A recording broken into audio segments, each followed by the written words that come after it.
Hi everyone, I thought that this time I would do a video update as there's a lot to say and just be a nice change instead of reading many paragraphs from me.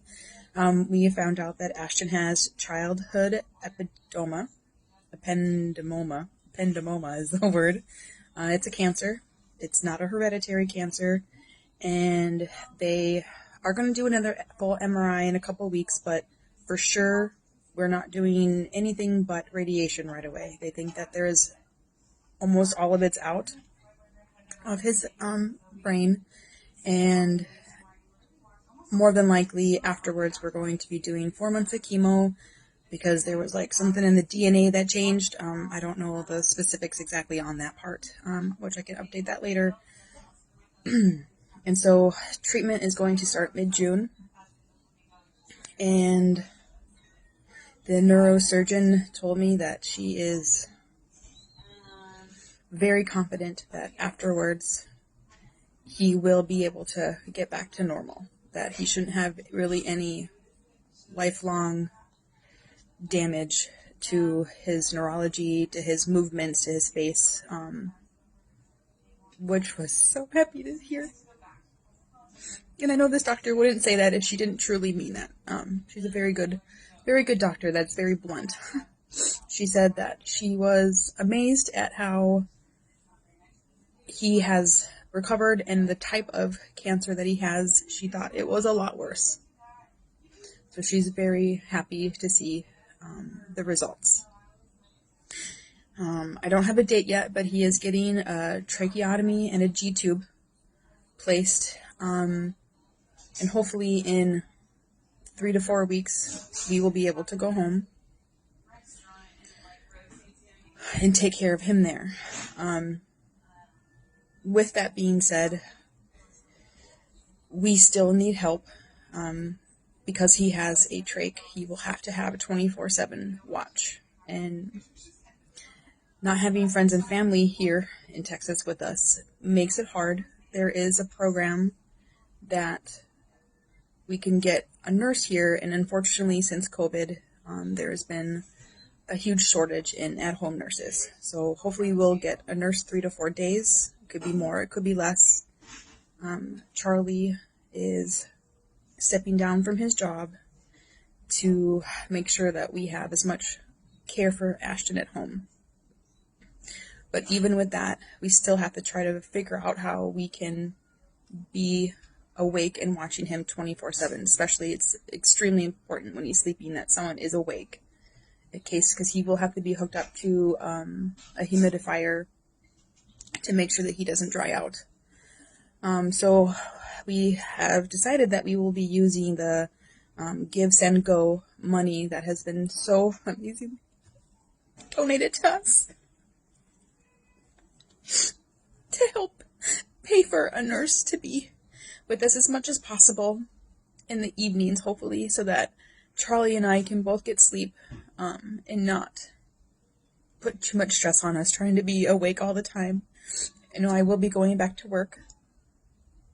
I don't know what that looks like, my hours and whatnot, but I am very thankful that I have an amazing company that really cares about us and cares about family. It's so happy. It's one of the best companies I've ever worked for.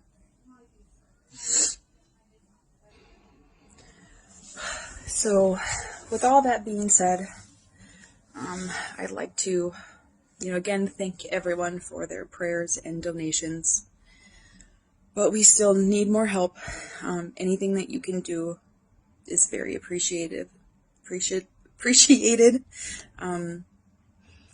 I have really good friends who have been making me Give, Send, Go page, and an Amazon wish list. We updated the Amazon wish list to start adding things that we will need at home to take care of Ashton with his G-tube and trach. Just little things that could help us clean, organize, anything like that. There's also like gift cards that you can purchase to help us with food. And then there's a GiveSendGo.com for Ashton to help, which will be helping us pay for hopefully a nurse that we can find to help us at nighttime so that we can get some sleep. And again, your continued thoughts, prayers, energy healing, anything that you guys do has been working. So thank you again for that. I'm trying to think if I'm missing anything.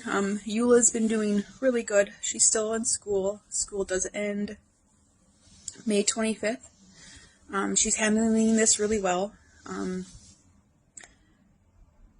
She has made comments that she's afraid of Ashton dying, but she's not like sad or scared per se.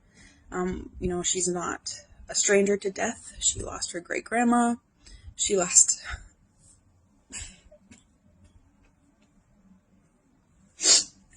my Uncle Nick, who she was close with. She was there when he was in hospice towards the end of his life. So she knows what things look like. She knows what cancer is. We've talked about that then. We've talked about people dying in this great book called The Invisible String, which was very helpful. She still has not seen him since we've been here. Hopefully in 2 weeks he can be moved to a different level out of ICU.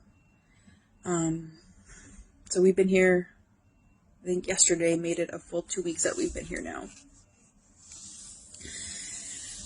Sorry, this video got really long, so imagine me typing this out. You would have been reading it for hours. But thank you very much, everyone. Ashton he's been pretty agitated the last 3 or 4 days. He's becoming more and more aware of being covered with a mask. He's moving his limbs around. His left side is still a lot weaker than his right side. But I think every day that he gets more aware, he gets more upset. He just kind of cries, just wanting to be done with this. So hopefully we get that tracheotomy done as soon as possible, which will make him a lot happier. All right, thank you everyone, and we love you so much. Thank you.